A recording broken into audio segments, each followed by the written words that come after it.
Thank you so much, Ustaz Faris. Thank you all. Our first topic today is on community engagement and environmental awareness. I don't know how many of us could actually predict 3 to 4 years ago that phrases like community engagement, phrase like community involvement and community participations would become a mainstream conversation. But they are now. It's all over the places. It has been covered by social media, of course, our social networks, research institutions, universities, NGOs, and now an Islamic think tank. Much of the debate has been about how do we bring people's values, norms, practices, religion, faith, and we sort of like combine all these elements to make a better environment. A quick search on Google Scholar returned with hundreds of peer-reviewed articles, which means indicating that a massive benefits of community engagement and how it has helped our environment and the livelihood of the people. It has a tremendous promise. It has a tremendous opportunities to make our environment a better place. Well, now we have a tremendous 2 young speakers, which I know very much, who have been dedicating themselves towards community engagement activities in the past through volunteerism and groundworking. So would you like to join me to welcome the 2 speakers, Akmal and Nabilah, to the stage? Right, this is going to be a very casual forum-style discussions. I will start with, I will talk to them, each of them going to have a fair share, 15 minutes of sharing sessions, 2 rounds. The attendee will have the opportunity to ask questions in round 1 and round 2. I'll start with Akmal. As I understood that you have been working in Terengganu with a local NGOs called Rimba. Would you like to tell us the nature of your work with the local communities? Baik, Assalamualaikum warahmatullahi wabarakatuh. Good morning, everyone. My work, our work with Rimba mainly focuses on saving tigers. The 3 big cats species in Terengganu and in Malaysia in general. We have like the tigers, we have leopards, and we have clouded leopards. These are the main 3 main species that we are working on. But the end goal is always saving the environment, saving the nature, saving our forest. Because saving the environment as a whole is a very ambiguous and very broad definition. So we want to have a focal point, which is the target species, the tigers. But by the end of the day, having to work with the community is one of the biggest one of the biggest elements in an equation. Because by the end of the day, the forest itself is going to be beneficial to us as humans. And right now we don't really have a direct link between tigers and livelihood of people. So what we do now is we're trying to tap into the religious channel. So we try using the fatwa that was issued by Terengganu. We just used that to incorporate the feeling of the knowledge of the religion itself onto communities by training clerics to disseminate the information within the communities. Yeah. Indeed, it's very important to actually incorporate faith and religion into environmental conservation. It's something that has been yet to be properly articulated in the public. I'll come back to that. Nabilah, you got involved in many volunteering activities in the past. You were the alumni of ASEAN 2013. and recently you went to Cambodia under the MyCorp programs. Would you like to tell us a little bit more in general regarding your community engagement activities with the people in Cambodia or even in Malaysia? Thank you, Dr. Adha, for the questions. And to start, actually, I would like to, in Quran there's there are numbers of verses which shed light at the importance of environment, the importance of cleanliness, hygiene, and etc. In Surah Al-Baqarah itself, it is mentioned that truly Allah loves those who turn to Him constantly, and He loves those who keep themselves pure and clean. So in correlating to that, I would like to relate my volunteering engagement activities that I have done for several past years. Like for example, last year, 2015, on last September, we went to Cambodia, 49 of us, under the Ministry Youth and Sport Malaysia, in partnership with Rainwater Cambodia and also the CEDF, Community Development and Education Fund Cambodia.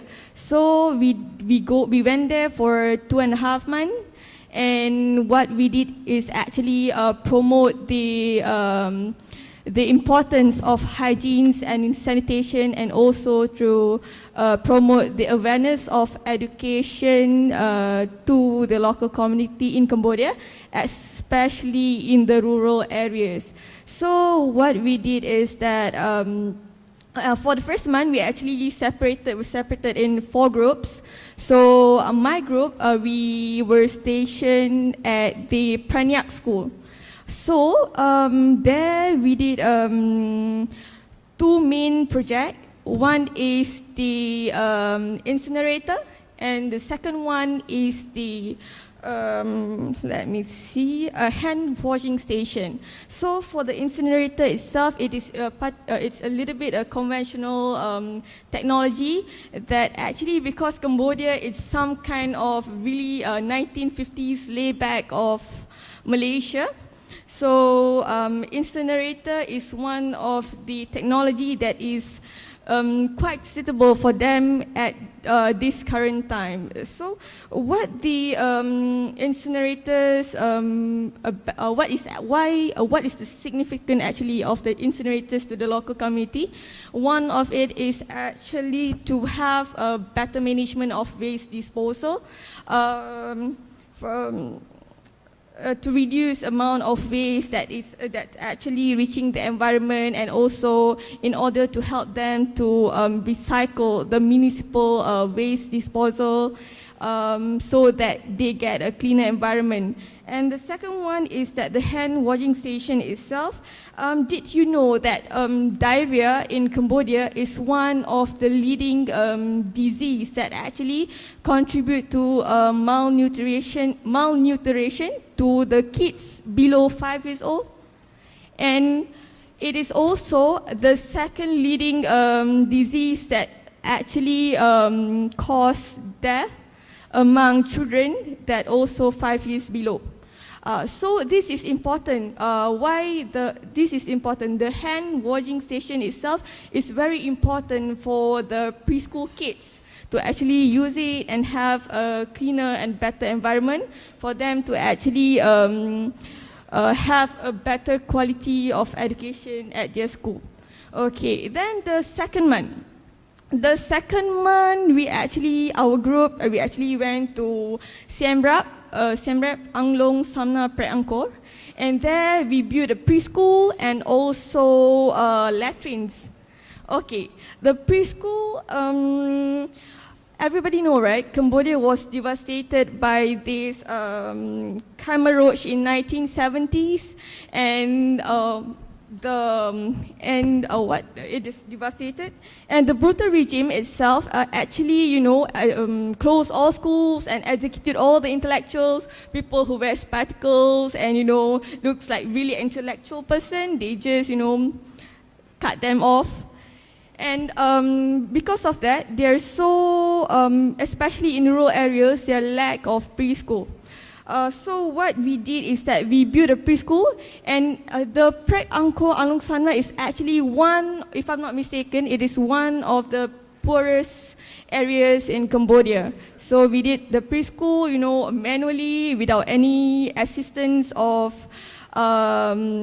electrical machinery. So we, you know, from mixing the gravel, and from mixing the cements, you know, measuring the square feet and everything. So we did it manually. So you see how impressive community engagement activities can be. It's not only about cleaning the environment, it's not only about green technology, building infrastructure, but rather it's actually connecting people with their norms and values. Because I bet with this kind of activities that you've done in Terengganu and Cambodia, I'm sure you have to appreciate the local norms first before you can actually move on into the sustainability aspects. Thank you, Nabilah. And I like to think that the moment you engage with local communities, regardless what your objectives are, there must be some kind of difficulties or challenges. But before that, Akmal, how actually your work influenced the attitude of the people toward the environment? Well, first of all, this thing is not really something new, because a huge part of the Quranic verses did speak about the environment, saving the natural resources, being a good steward of the earth. It's not really something new.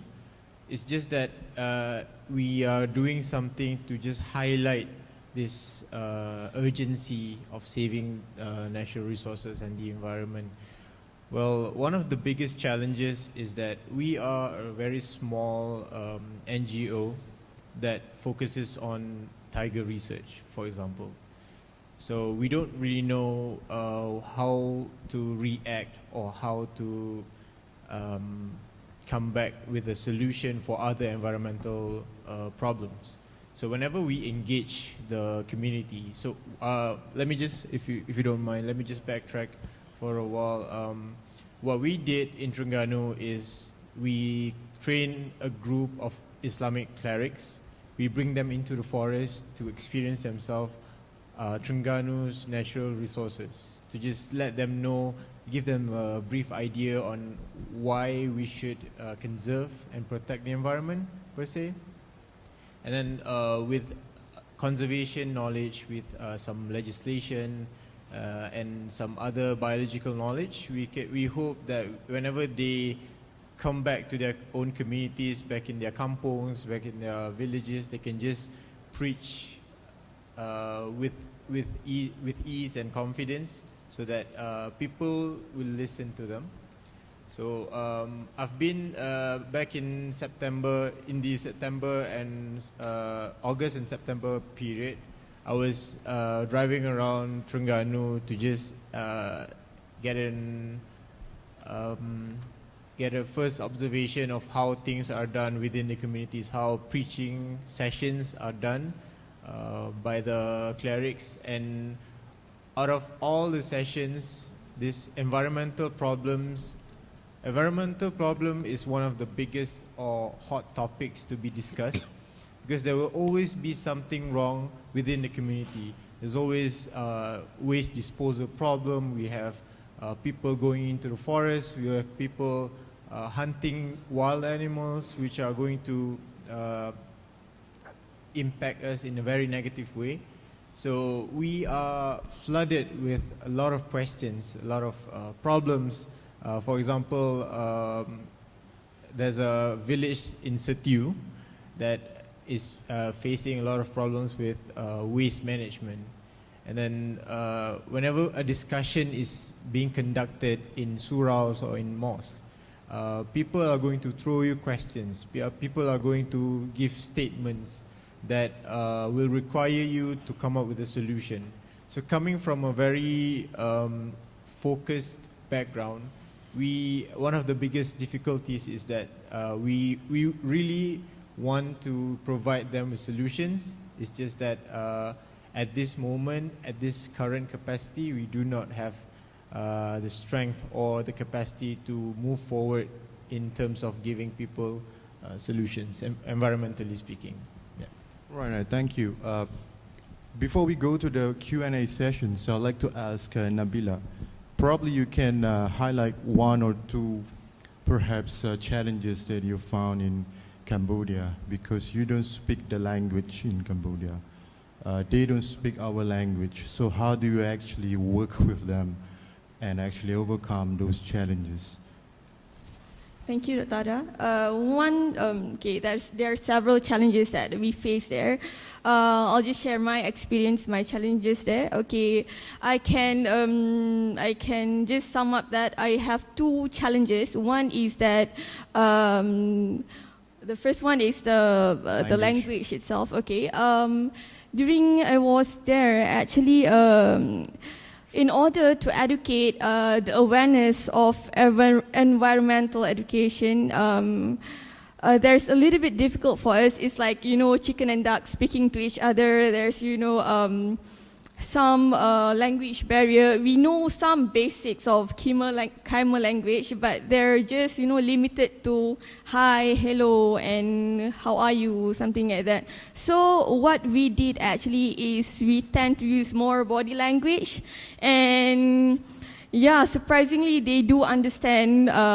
We ask them, we communicate with them by using body language, and also we actually engage with them more by the helps of few of the locals that can speak English a little bit. So they help us to translate their languages and so on.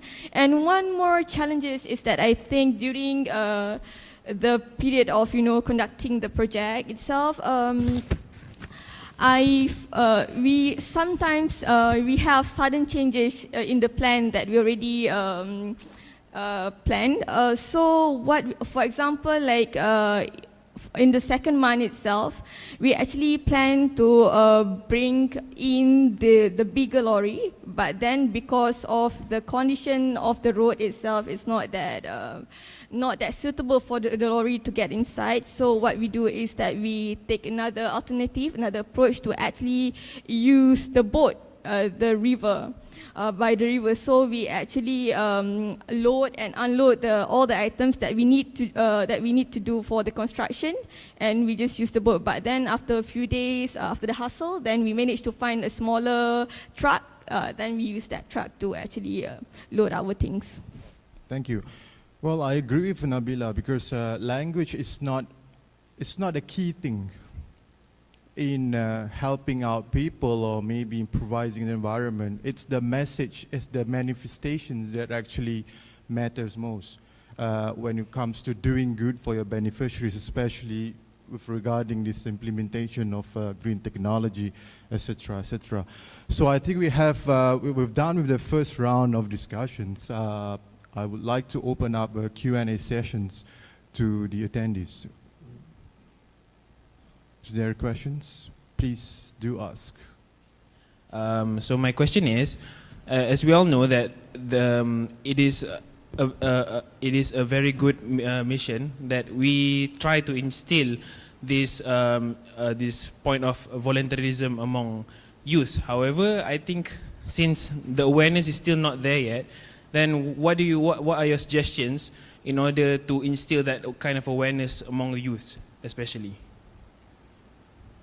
And especially not meaning that they are also keen to be involved in further volunteerism in helping others also. So what are your suggestions?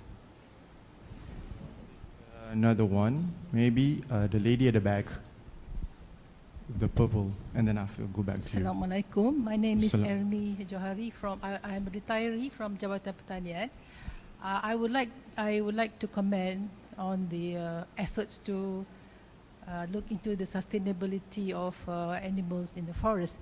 Now, I think in KL, especially around here, we have a more immediate problem. Problem of monkeys I have a house in Port Dickson, and we find a lot of monkeys just roaming the streets, you know. So is there any effort to study this and perhaps have, you know, a way of making the problem less of a problem to the animals as well as to the human beings? Thank you. Can I have one more? The lady with the, oh, we've got two more. Lady with the red, yeah. Yeah, you. Okay, Assalamualaikum warahmatullahi taala wabarakatuh. I am Dr. Maizatun from IIUM. Okay, I address this question to Akmal. Yes, I'm very interested when you explain the initiative you take to meet the clerics and to bring them inside the forest for the purpose of awareness, because in Malaysia right now we have a court known as Environmental Court. Okay, so this is what we are doing to the judges. We take them into the forest to make them realize the importance of forest conservation, wildlife conservation, and so on. Because otherwise the judge will have no idea, because they are not inside the forest. They wouldn't know the problems that you know, animals and wildlife are facing, because those animals and forests, they don't have a voice.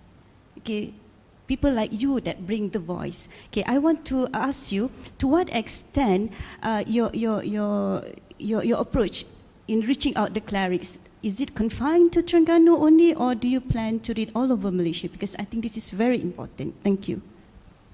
Okay, I'll take the lady in the green. I think you raise your hand, and I'll go back to you, and then we'll stop for a while. Maybe you make a brief questions, maybe. Thank you. Assalamualaikum. I'm Mariam from Landscape Malaysia. I really want to answer that question asked by Lady in Purple. Actually, we have the problems with the monkeys because they don't have enough foods in the forest. Yeah, that's why we're doing tree planting in the forest to provide foods for them. But that's not the question. I'd like to ask, actually we're doing a lot of programs with the community. So one of the problems with the volunteers is that we found that the programs are not sustainable. We found that programs is just for one-off. So what are actually the impacts for the volunteers? Does it really carries until for the next maybe 2 to 5 years? So do you have any idea in your mind, how do you want to model these programs so that it will create impact to the volunteers and hopefully it will be sustainable for the other generations as well? Thank you. All right, one more. I think you, yeah. Lady in the green as well in front. Assalamualaikum. I'm Hanim from WWF Malaysia. I have a question to Mr. Akmal. I was also a community engagement officer, and I know it's a long term. You can only see the effect in the long term, and I also understand the challenges on giving out solution than with the questions given. You said using faith and religion is one of the ways you use to protect the environment. I just want to know how efficient it is and how do you measure it? Okay, thanks. Right, we have a plethora of questions here. Makes you famous guy, Akmal. But ladies first, yeah? Okay, I'll take the first one. I mean, you take the first one. Suggestions among the involvement, suggestion to actually involve more youth in volunteer programs. What's your thoughts on that? Thank you for that question. I remember this one quote by the former president of Indonesia, Sukarno. What he said is that, give me 1,000 of men, he will actually, wait, let me see. It's all right. It's all right. Take your time. Take your time. Okay. Yeah. Yeah, give me 1,000 men and I'll move the mountain. Give me 10 young men and I'll shake the world. So this quote actually exemplifies that the importance of youth in nation building. So what can I say is that as small as the thing can be, we just spread the good seeds as we can the good seeds of aspiration, inspiration, love, respect, and so on. We just do what's the best we think at this moment. Yeah, thank you. All right, so I'll take it as a plant the seeds as early as you could. And then those who come before us, who actually mentoring, you know, those who comes after. Okay, now to you. The one-off questions. Now I'll go to the effort. I mean, is it confined to Terengganu case study only? Do you want to take that? So at the moment, we are a group of scientists, basically. So we run on study grants, research grants. So when we pitch our proposal, it's based on Terengganu because our study site is based in Terengganu, in Tasik Kenyir, the national park. So at the initial stage, because none of us in our team had the religious or theology background, because most of us are scientists, conservationists. We don't know anything about religious-based conservation effort. So we tried to start from last year and this year as well in Terengganu at the moment, because we had a tremendous support from His Royal Highness Sultan Mazlan and the religious departments of Terengganu. We have the Mufti department, we have the religious affairs with us, because at the moment we are still experimenting with the effort. And then as I mentioned earlier, there was an issuance of fatwa against illegal hunting in Terengganu. So there was the first ever in Malaysia, but since religion is based, religion falls under state jurisdiction in Malaysia. So that's why we started with Terengganu. And then we are hoping in the near future that we can get everyone from any other states to come together to just discuss about this matter. Because right now, for us, I mean for myself personally, I think this is something that we should be discussing right now to link the bridge the religion with environmental protection, because this is you get the feel of the sense of urgency right now, because if you don't act now, there's nothing more that we can do for the years to come. So I hope that answers the question. So yeah, you do. So the key word is action. Speaks louder than words, yeah? Okay. How about the one-off questions? How do we actually promote or get involved in long-term sustainable programs? Because as the lady mentioned at the beginning, it's really a one-off. 4 months and you left, and what happened to the local communities? What happened to the monkeys? Habitats reduced. How do we actually, improve that areas of problems? Well, that's actually a very good question. We ask ourselves the same question. So I can only provide answers based on what I've experienced so far. So within the last couple of months, what we did with the clerics is that we established the connection between the few departments, the religious departments in Terengganu, by slowly attending meetings, and then we had smaller discussions. We don't really have a very formal one, because we want to establish that strong connection in terms of how people see us and how we see them as the leaders in their own communities. We want that to be sustainable, as everyone would suggest. So what we did with the training is that we provide them with something that they can bring back to their communities, such as things that they should highlight, and very unorthodox ways of doing things. Like when we went in the forest back in July, if I'm not mistaken, we were lucky enough to see a tiger by the side of the pathway. We were on a cemented pathway, and then I saw 2 wild boars running in front of under the bridge. I was like, wow, this is something weird, because that place is a very touristy area, and then rarely we can see wild animals there. And then, I mean, I was very grateful, alhamdulillah, for that experience, because I've been working for 2 years. That was my first time ever seeing a tiger. But all the clerics that were there, they were very impressed about, you know, the first time seeing a tiger. I mean, if I die at that moment, I would be happy, although I would be terrified. But you know, it's an experience. But for them, it is something that you don't see every day. Although most of them, they live within that locality, they live within the forest, but they never had the chance to actually go into the forest, because going to Taman Negara National Park would require you to get on a boat and pay a certain amount of money to go in. So a lot of them wouldn't really care to go in. So Right. For the long-term approach is that once we get them to understand why we are doing things, and then we provide them with some other stuff like equipments or like projectors, stuff like that, so that they can run on their own.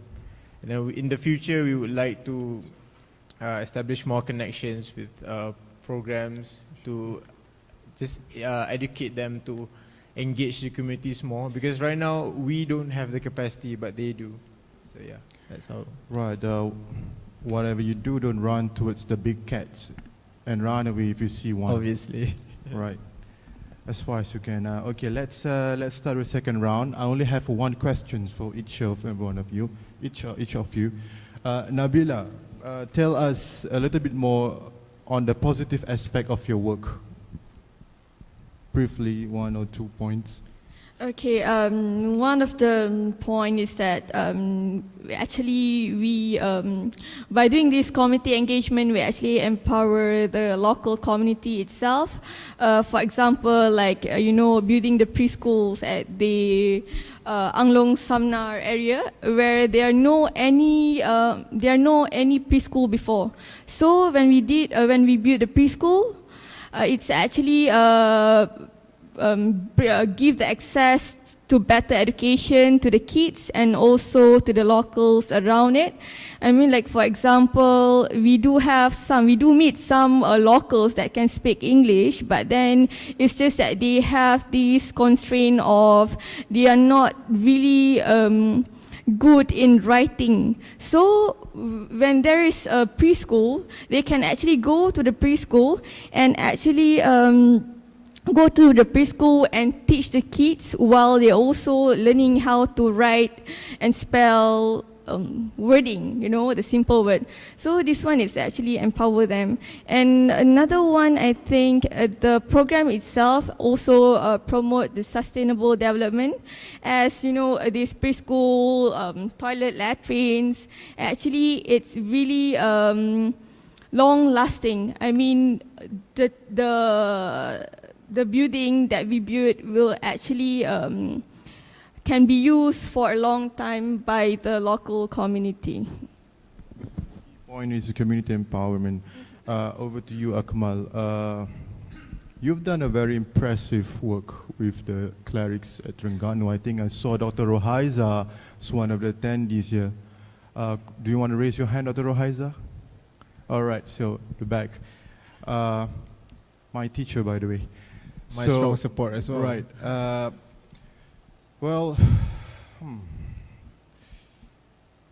How would you like us to help you? Before that, we do the thinking part, and you probably have to do the ground part. You get my point, right? Yes. Right. Okay. So how would you like us to help you? So yeah, 3 things that we had in mind before we came to IAIS. The first thing would be making a policy to inculcate this environmental protection awareness into different fields or different departments in the government, such as the education department. And the second thing would be we would like to have more help in terms of expertise, in terms of how can we better communicate with the communities in a more sustainable manner. And then the third one would be, we started off, we used the fatwa against illegal hunting in Terengganu as a tool to start off the effort. But based on my experience, the awareness of fatwa and the use of the fatwa itself is very not stable in Malaysia, in different states in Malaysia, because everyone perceives the fatwa differently.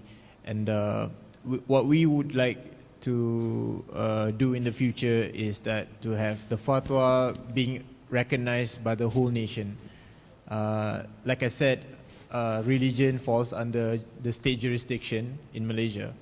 It would be ideal to have every single state like Malaysia, Kuala Lumpur, Perak, Selangor, and etc. to come up with their own fatwa issuance against, to support environmental protection and illegal hunting, for example.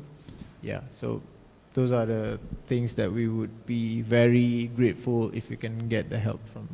So I have one more, I guess. You said three things: policy making, making fatwa for each state. So what's the other one? And expertise in terms of community engagement. Expertise in community engagement. All right, that's a big thing. Well, I have less than 7 minutes. May I have just one more questions among the attendees? Am I supposed to there are a few questions. Okay. You want to answer the questions? Akmal wants to answer questions. Right. If I may. How efficient is faith-based conservation? So one way that we measure, one tool that we use to measure the effectiveness is during, we did like a survey during a Friday prayer, the khutbah session. So we did it in 15 mosques, covering up to 500 respondents in Terengganu. So we gauge the awareness of the communities based on what they know about the fatwa, what they know about what they can hunt, what they cannot hunt, and stuff like that. So in terms of measuring the effectiveness, we could see like improvements before and after the sermon. I guess the model is actually replicated by the one WWF did in Perak a couple of years back. So we're trying to do the same thing in Terengganu. But in terms of effectiveness, yeah, I guess it is effective at the moment. I mean, in the near future, of course, we can do more. But yeah, in terms of answering that question, I guess it's, yeah. The other thing is about the judges, right? So we did also a few seminars or workshops with the judges, with the green judges, I guess. Is that the right term? Yeah. So we had a snare workshop last year to just let the judges know what are the effects, what are the negative impacts that these poachers or illegal immigrants did to our forest and stuff like that. Yeah. So we did have that. Well, thank you, Akmal. We have 5 more minutes. I think I close for the Q&A sessions. No more questions. I mean, I'm quite impressive with the two of you. Well, in this morning we have a very fantastic speakers. But I'd like to sum up. Community engagement is really a tool to make things happen. I remember famous anthropologist Margaret Mead once said, never doubt a single group of people who can actually make change. As a matter of fact, it's the only thing that has been, it's not a big thing, it's very small people who are very dedicated and committed, like all of us, who can actually make things happen. And I'd like to thank you so much to presenters. May Allah bless you. Thank you.